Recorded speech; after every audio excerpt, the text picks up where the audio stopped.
Hello and good morning, all of you. Welcome to Why, What, When, Where, and How series of Alpha Years Academy.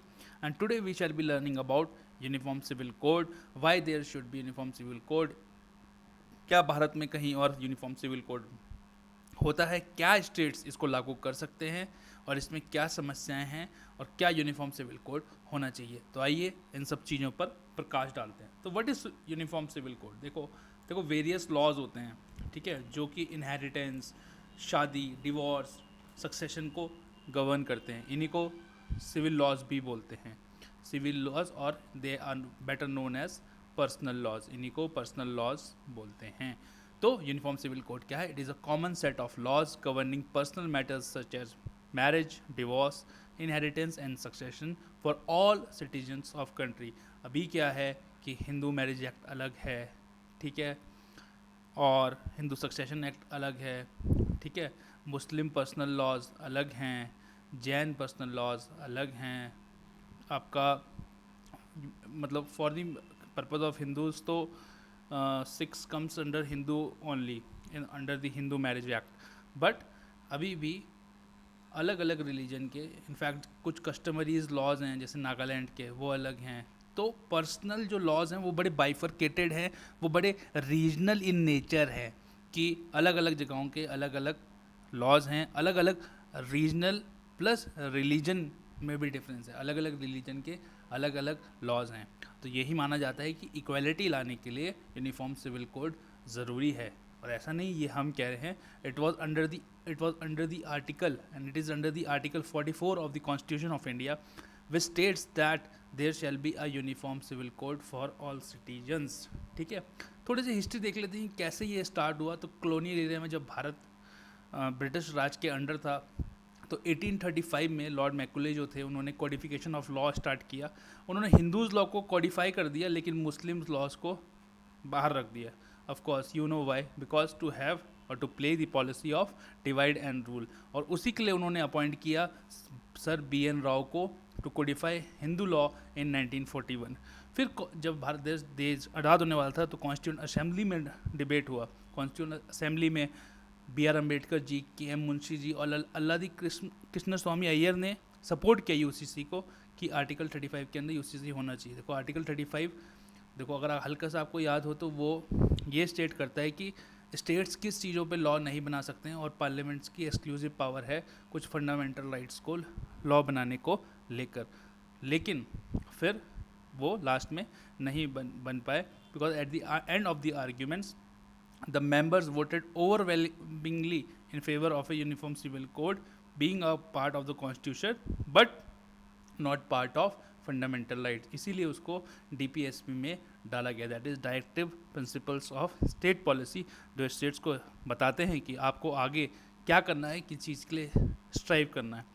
उसके बाद कुछ legislative laws आए post independence, उसमें से 1956 में Hindu succession act बनाया गया and codify the law related to intestate और अनविल्ड सक्सेशन।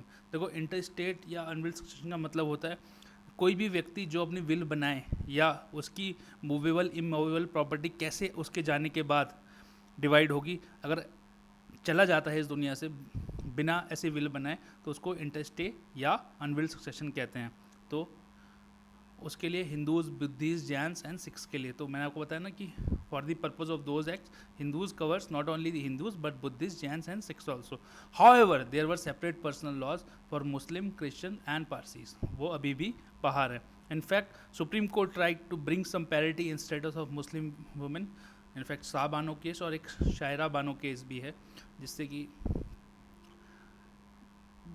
सुप्रीम कोर्ट ने पैरिटी हटाने की कोशिश करी, UCC लाने की कोशिश करी, उनकी जो थोड़ी प्रैक्टिसेस ख़राब थी which were detrimental to the progress of Muslim women, उनको हटाने की कोशिश करी, but that was blocked by the myopic view of the then government.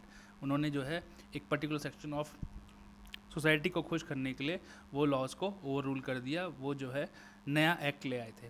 तो 10 a state level UCC as constitutional validity. अब आपने सुना होगा कि उत्तराखंड के जो अभी प्रेजेंट चीफ मिनिस्टर हैं मिस्टर पुष्कर सिंह धामी जी, उन्होंने बोला है कि Uttarakhand will be the first state to bring the UCC। तो क्या ऐसा पॉसिबल है? हाँ, वो UCC ला सकते हैं बट उस स्टेट के लिए। बट आर्टिकल 44 क्या बोलता है? देखिए, स्टेट शैल एंडेवर स्टेट यहाँ पे हम राज्य की बात नहीं कर रहे हैं, states here is nation state everything. State shall endeavor to secure for its citizens a uniform civil code throughout the territory of India, not for in a particular state but throughout the territory of India. And if a state makes a law in for UCC तो वो सिर्फ उस state में applicable होगा। Thus under the constitution family and succession laws concurrent जो list में है, ठीक है, दैट इज लिस्ट 3 में, तो मतलब स्टेट और सेंटर दोनों उस पर लॉ बना सकते हैं। बट अगर लॉ इक्वली एप्लीकेबल करना है आपको थ्रू आउट द कंट्री तो सिर्फ पार्लियामेंट ही ऐसा कर सकता है। कुछ एग्जांपल्स देख लेते हैं, जैसे UCC in Daman and Diu में कैसे चला। तो 1960 में जब पोर्टुगीज रूल ख़त्म हुआ गोवा और दमन एंड दीव में, तब उसके बाद भी वहाँ पोर्टुगीज सिविल कोड चलता रहा। पोर्टुगीज सिविल कोड ऑफ 1867 आज भी वहाँ चलता है, अभी भी वो ना अमेंड किया गया है ना रिपील किया गया है बाय एनी कम्पिटेंट अथॉरिटी। तो सोचो भारत हमारे अपने देश में एक फॉरेन लॉज चल रहे हैं, ये कोई अच्छी बात नहीं है। The 155 year old foreign law no more in force even in its parent country, ये तो पुर्तगाल में भी अभी चलता नहीं है, इंडिया में चल रहा है। तो see what is the condition of the laws in India, वो अभी कितने लैगिंग बिहाइंड है, बल्कि लॉ को तो स्टेप अहेड होना चाहिए for the betterment of society, but अभी भी कितने लॉज पीछे चल रहे हैं, ठीक है। तो इनफैक्ट पुडुचेरी में भी, जो कि बहुत पहले लिबरेट हो गया था गोवा और दमन एंड दीव से, वहाँ पे भी एक साइजेबल सेक्शन ऑफ सिटीजन्स है जिनको रेनोकेंट्स कहते हैं। रेनोकेंट्स ऐसे लोग हैं जिन्होंने फ्रेंच रूल के टाइम पे, जब फ्रांस का रूल था, फ्रेंच के अंडर थी ना पुडुचेरी, तो फ्रेंच रूल के टाइम पे उन्होंने अपने पर्सनल लॉज अबंडन कर दिए और वो आज भी 218 year old French civil code of 1804 को मानते हैं। तो these are the condition and this is not good and that's why I think the UCC has become the need of the time. सरकार ने आज तक क्या किया इस दिशा में, तो 1954 इनफैक्ट स्पेशल मैरिज एक्ट आया था, एक 1955 का एक्ट है वो। स्पेशल मैरिज एक्ट में ही अगर कोई इंटर रिलीजियस मैरिज होती है तो वो स्पेशल मैरिज एक्ट में ही रजिस्टर की जाती है। तो वो ये एक पर्टिकुलर एक ऐसा एक्ट आया है जो सेकुलर इन नेचर है। उसके बाद एक इंडियन सक्सेशन एक्ट भी आया गया था, वहाँ पे भी रिलीजियस डिवीजन कुछ नहीं है, that is also a very secular act and you know it treats every Indians alike. हर इस देश के हर नागरिक को वो समान रूप से मानता है और समान रूप से उसको उस लॉ के अंडर लाता है। बट इश्यूज़ क्या हैं? पॉलिटिकल हर्डल, ठीक है। पहले तो पॉलिटिकल प्लीजिंग चलती है बहुत ज़्यादा। तो आपको पता है कि इंडियन सोसाइटी कितनी कॉम्प्लेक्स और डिवर्स है, हम है ना, जहाँ बोलते हैं ना 7 माइल पे खाना लैंग्वेज बदल जाती है और 10 माइल पे खाना बदल जाता है। तो इस टाइप से इतनी डिवर्सिटी है आपका इंडियन सोसाइटी में। Thus enforcement of UCC can be threat seen as a threat to minority rights, कि वो एक मेजॉरिटी अपने माइनॉरिटी पे थोपने की बात कर रही है। Then constitutional ambiguity of the article 25 बोलता है कि आपको freedom of practice of religion propagate करनी है, उसे बचाना है, उसे आप छेड़ेंगे नहीं। फिर आप आर्टिकल 14 में ये कह देते हैं कि there is a right to equality. तो ये दोनों आपस में मतलब चल नहीं पाती इस पर्टिकुलर सिनेरियो में। ऐसे ही आर्टिकल 371 जो नागालैंड से रिलेटेड है और 371G जो मिज़ोरम से रिलेटेड है, उसमें भी यही कहते हैं कि parliamentary legislation will never replace or not replace the customary law and religion based system of its administration।